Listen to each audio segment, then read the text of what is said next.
Dovevamo sempre. Dovevamo. No, la maestra Rosanna insegnava sempre le cose. Sempre, insegnava sempre. Insegnava sempre le cose.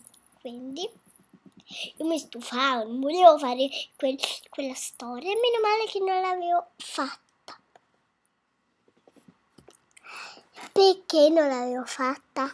E fammi vedere come ti addormentavi su te stessa. Così. Mi sono addormentata addosso a me stessa. Ok. Basta. Ok, e tutte le volte io andavo a dire: perché Maya fai tutto questo?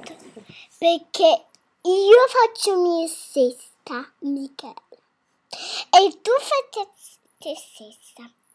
E io però ero molto felice quella volta. No, ma la maestra Rosanna insegnava le cose. Meno male che non l'avevo fatta storia. Quando però erano arrivate le mamme, non vedevo mia mamma e stavo giocando con Gioia. Quella volta ha detto: Camilla, reggi questo. No, non devi fare così, chiudi gli occhi. E gliel'avevo tolto. Hai visto? L'hai fatta piangere. Scusa, te non ero così. Grazie Camilla, molto gentile. Non vedi che tu hai fatto piangere tutti? Momento isterico. E poi Gioia aveva dato una botta. Vedi Gioia, vedete voi due, Camilla e Gioia, avete fatto piangere questo, me l'ha dato da mia mamma. Ma comunque sembra un dramma di Shakespeare. E comunque, quando ero andato da mia mamma, mia mamma ha detto: è andato tutto a posto con Gioia e Camilla? Certo, molto gentile, Camilla pure Gioia. Oh, mi ero dimenticata il regalo. Gioia, ti sei dimenticata di questo?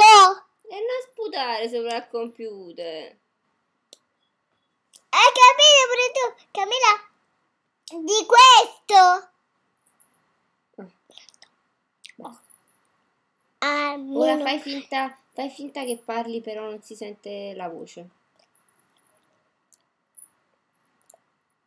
Così.